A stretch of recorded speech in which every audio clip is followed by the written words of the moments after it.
Hello everyone and welcome back to my channel. आज की video के अंदर हम जो टॉपिक करने वाले हैं उसका नाम है tax invoice, debit and credit notes. इस चैप्टर के अंदर हम डिस्कस करने वाले हैं कि भाई टैक्स इनवॉइस जो है आपका इशू कब तक हो जाना चाहिए, कौन कौन सी कंडीशंस हैं इनवॉइस को रिगार्डिंग जो गवर्नमेंट ने लगा रखी हैं कि भाई आपको इनवॉइस में क्या क्या पार्ट बनना चाहिए आपके इनवॉइस का, और आपको ई इनवॉइसिंग का जो प्रोसीजर है वो भी यहाँ पर समझाया जाएगा। और एंड में हम देखेंगे कि यार डेबिट और क्रेडिट नोट क्या होता है और किन सिचुएशंस में उनको इशू किया जाता है। तो भाई एमसीक्यू के पॉइंट ऑफ व्यू से एक क्वेश्चन इसमें आप एक्सपेक्ट कर सकते हो, और 4 नंबर का आप एक नॉर्मल क्वेश्चन अलग से या तो थियोरेटिकल पार्ट में या फिर प्रैक्टिकल का एक पार्ट बन के आप एक्सपेक्ट कर सकते हो कि एग्जाम में आपको देखने को मिल सकता है। चैप्टर बहुत ईजी है, बस आपको एक बार अच्छे से करना है, उसके बाद गलती के स्कोप इसके अंदर बहुत कम है। तो भाई सबसे पहले हम स्टार्ट करें इस चैप्टर को, तो हमारे पास आता है कि टैक्स इनवॉइस, जैसा कि हमने टाइम ऑफ सप्लाई के अंदर भी समझा था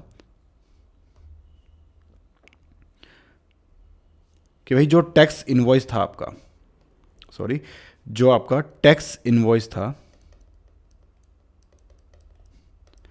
वो कब तक और कैसे रेज होना चाहिए।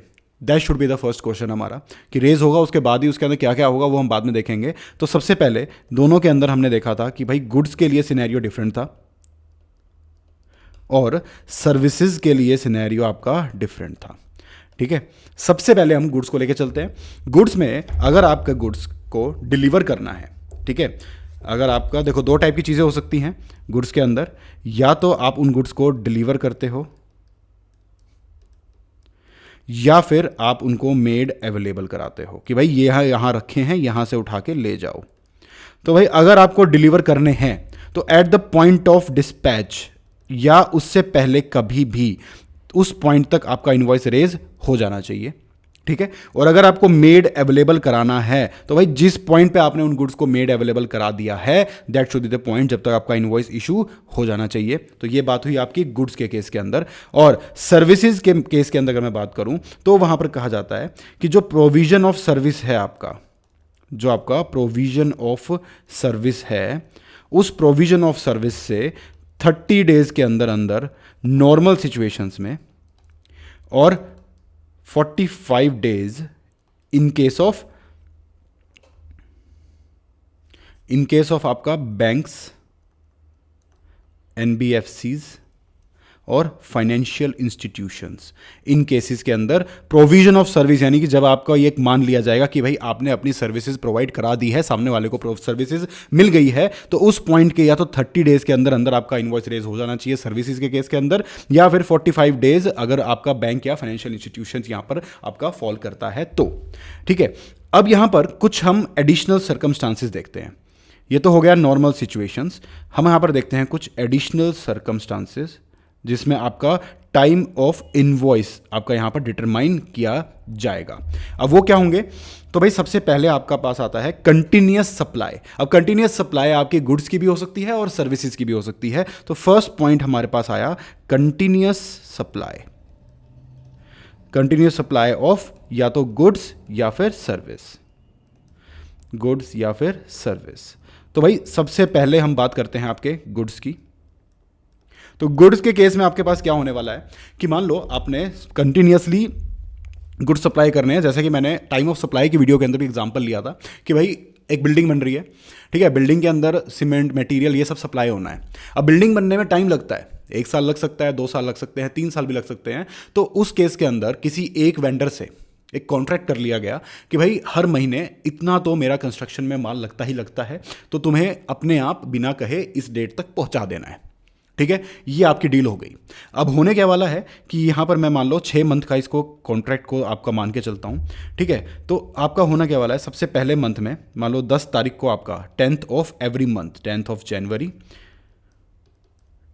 10th of Feb and so on, आपका यहाँ पर 6th मंथ तक, 10th ऑफ जून तक ऐसे सामान आने वाला है हर 10 तारीख को। ठीक है, तो यहां पर टाइम ऑफ सप्लाई आप कैसे डिटरमाइन करोगे, तो रिकॉर्ड्स मेंटेन करने के लिए एक स्टेटमेंट भेजी जाएगी। ठीक है, अब ये जो वेंडर होगा आपका, ठीक है, जो आपका वेंडर है जो आपको सामान पहुंचा रहा है, अब ये क्या करेगा, हर पीरियड में, जैसे मान लो आपका पीरियड है मंथली पीरियड, ठीक है, तो हर पीरियड में आपको एक स्टेटमेंट देगा कि भाई तुम्हारे पास इतना सामान आ चुका है और इतना पैसा तुम्हारा बकाया बन चुका है। ठीक है। और उस स्टेटमेंट के बेसिस पे या फिर वॉलंटरीली भी जो सामने वाले आप हो, आप उसको पेमेंट करते चलोगे, ठीक है।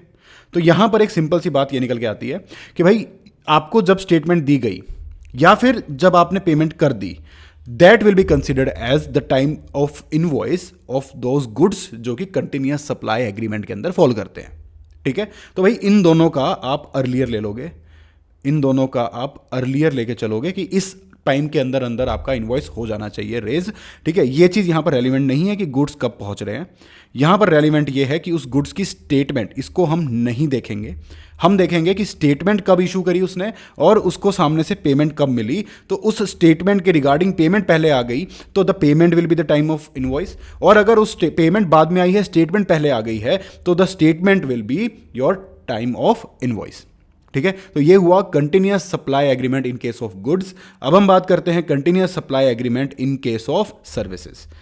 तो कंटिन्यूअस सप्लाई एग्रीमेंट,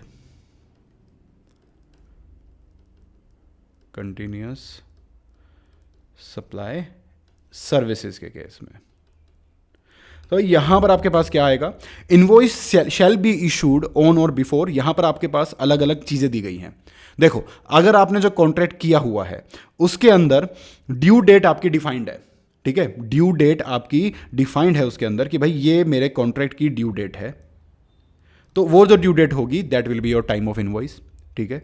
दूसरी बात, अगर मान लो ड्यू डेट नहीं है तो भाई पेमेंट करनी होगी सामने वाले को, तो जो पेमेंट का टाइम होगा that will be the time of invoice. अगर पेमेंट का भी अगर एसरटेन नहीं कर सकते या फिर कंप्लीशन जो है आपका वो फिक्स्ड नहीं है कि भाई ये जो चीज़ें हैं ये फिक्स्ड नहीं है, टाइम भी लग सकता है कि भाई आपने मान लो दो टाइप की सर्विसेज हो सकती हैं, ठीक है। पहली तो ये हुई कि आपने एक टाइम के हिसाब से कि भाई अगले 6 महीने तक आपके लोग यहाँ पर आके हमें ये सर्विसेज देंगे। जैसे मान लो सिक्योरिटी गार्ड की आपने सर्विसेज ले ली कि भाई 6 महीने तक तुम्हारे सिक्योरिटी गार्ड हमारी बिल्डिंग के बाहर खड़े रहेंगे, that can be time determined, ठीक है। तो उसमें ड्यू डेट भी फॉल कर सकती है कि भाई हर महीने हमारे एम्प्लॉयज़ की ड्यू डेट बनती है तो ये आपको पे करना है, ठीक है। लेकिन अगर मान लो आपने कोई कॉन्ट्रैक्ट दिया है किसी चीज़ के कंस्ट्रक्शन के लिए, ठीक है, कि भाई ये चीज़ यहाँ पर बन रही है, इसके लिए यहाँ पर ये लोग आएंगे और काम करेंगे, तो वो डिटरमाइनेबल नहीं है। आप जज नहीं कर सकते कि यार इस चीज़ को बनने में 1 ही महीना लगेगा, 1.5 भी लग सकता है, 2 भी लग सकते हैं, 15 दिन में भी हो सकता है। तो अगर ऐसा कुछ फिक्स नहीं है तो क्या होगा, तो आप यहाँ पर एक कंप्लीशन ऑफ इवेंट लेके चलोगे, कंप्लीशन ऑफ इवेंट। अब ये कैसे समझेंगे हम, तो देखो ये कैसे हो सकता है, मान लो आपने कोई बिल्डिंग बनाने का कॉन्ट्रैक्ट लिया, ठीक है। बिल्डिंग के अंदर आपके पास क्या हुआ, सबसे नीचे आपका बिल्डिंग का फ्लोर बना, ठीक है, फिर आपका फर्स्ट फ्लोर बना और ऊपर जाके रूफ बनी, ठीक है। अब आपने अपने स्टैंडर्ड्स, अपने इवेंट डिसाइड कर लिए कि भाई फ्लोर बन जाना is one event, first floor बन जाना इज अनदर एंड रूफ का बन जाना इज अनदर। तो जब जब ये आपका जो इवेंट है ये रीच होगा that will become your time of invoice कि भाई फ्लोर बन गया तो यहां पर इसका एक टाइम बन गया, ठीक है। आपका फर्स्ट फ्लोर बन गया तो एक और टाइम बन गया, और जब रूफ तैयार हो गई तो एक और टाइम बन गया। तो यहां पर 1, 2 एंड 3 आपके इनवॉइसेज यहाँ पर रेडी हो गए इस चीज़ के लिए, ठीक है। तो ये होता है आपका कंटिन्यूअस सप्लाई एग्रीमेंट के अंदर। तो हमने देख लिया दोनों चीज़ों में, बस आपको ध्यान रखना है कि यहाँ पर गुड्स के केस में गुड्स पहुँचाए जा रहे हैं तो उनकी स्टेटमेंट दी जा रही है कि इतना माल पहुँच गया है। तो जब वो माल की स्टेटमेंट पहुंची या जब आपने उस माल की पेमेंट करी, which ever is earlier will be your time of invoice. Continuous supply के केस के अंदर यहां पर यह देखा जा रहा है कि भाई सप्लाई जो है वो ऑनगोइंग चलती है, तो कुछ ड्यू डेट सेट हो सकती है कि भाई उस ड्यू डेट का आपका टाइम ऑफ इनवॉइस बन जाएगा, या जब आपने उसके लिए पेमेंट करी है तब वो टाइम ऑफ इनवॉइस बन जाएगा। पेमेंट आपकी पार्शियल भी हो सकती है कि आप भाई हर महीने मान लो उसको कॉन्ट्रैक्ट के ₹1,00,000 बनते हैं, हर महीने 10,000 दे रहे हो तो 10,000 10,000 का इनवॉइस बन सकता है। और कंप्लीशन अगर ये सब अवेलेबल नहीं है, आपको टाइम डिटरमाइंड नहीं है, आप ड्यू डेट डिटरमाइन नहीं कर सकते, तो कंप्लीशन देखेंगे कि यार पार्शियली कितना कितना वो कंप्लीट हो रहा है, वो आपका माइलस्टोन है, और जैसे जैसे वो माइलस्टोन आपकी रीच होती जाएगी इनवॉइस उसका बनता जाएगा, ठीक है। तो हमने यहां पर इनवॉइस वाली ये बात समझ ली। अब देखो, अगर मान लो यार ये सप्लाई आपने लंबे टाइम के लिए ले रखी है और बीच में क्या हुआ कि वो सप्लाई का आपने बीच में बंद कर दिया। मान लो ये बिल्डिंग बन रही थी, फ्लोर भी पूरा नहीं बना था, लेकिन फ्लोर से पहले ही आपके आपस में लड़ाई हो गई और आपने बोला कि कॉन्ट्रैक्ट कैंसिल, आपने बोला कॉन्ट्रैक्ट कैंसिल। तो भाई उस केस के अंदर क्या होगा, कॉन्ट्रैक्ट कैंसिल कर दिए जाने के बाद आपका यह होगा कि इस पॉइंट तक जितना भी बन चुका है, हो चुका है, उसका कॉन्ट्रैक्ट, उसका आप इनवॉइस बना दो और अपनी चीज़ को ख़त्म करो, ठीक है, तो इसको बोलते हैं सेसेशन ऑफ कॉन्ट्रैक्ट और सेसेशन ऑफ सप्लाई। तो सेसेशन होने पे सेसेशन का जो पॉइंट होगा, जिस टाइम पे वो सप्लाई सीज हुई आपकी, उस पॉइंट को आपका टाइम ऑफ इनवॉइस मान लिया जाएगा। आई होप आपको ये बात क्लियर हो गई है। आगे बढ़ते हैं। एक पॉइंट आता है specifically for supply of goods. Supply of goods, अब ये पॉइंट हमारा क्या बात करता है कि भाई इसमें होता है आपका sale on approval basis. Sale on approval basis. अब यहां पर क्या होता है कि भाई ये एक मान लो सेलर है और ये यहां पर एक बायर है। ओके, अब सेलर ने बायर को कोई चीज दी, ठीक है, उसने उसको गुड्स दिए और बदले में उसको मिली यहां पर अपना पेमेंट। लेकिन पेमेंट अभी नहीं मिली, पेमेंट अभी होल्ड पे है। पेमेंट अभी होल्ड पे है क्योंकि सेल भी अभी होल्ड पे है। अगर मैं सेल की बात करूं तो सेल भी अभी होल्ड पर है। अब इसका मतलब क्या है? इसका मतलब यह है कि यार इसने क्या बोला बायर ने कि भाई मैं तुम्हारा सामान ले तो रहा हूं बट मुझे क्वालिटी पे भरोसा नहीं है, तो मैं एक बार रख के देखूंगा, या फिर आई डोंट नो कि वो सेल होगा कि नहीं होगा, तो मैं रख के देखूंगा। तो उसने बोला कि भाई जब मैं आपसे सामान ले जा रहा हूं, अब या तो मैं आपको अप्रूवल दे दूंगा कि हाँ मैंने आपसे सामान ले लिया और मैं आपको पेमेंट कर दूंगा, या फिर 6 महीने तक अगर मैंने कुछ नहीं बोला, 6 मंथ्स तक अगर मैं चुप रहा, मैंने कुछ नहीं बोला, तो इसको डीम्ड सेल मान लिया जाएगा। तो यहां पर आप समझ ही रहे होंगे कि हमारे पास 2 पॉइंट बन के आ रहे हैं। ठीक है, 2 पॉइंट क्या क्या बन के आ रहे हैं? पहला तो आपका वो कि आपने अप्रूवल दिया, दूसरा वो जब आपने अप्रूवल नहीं दिया तो उसको डीम्ड सेल मान लिया गया।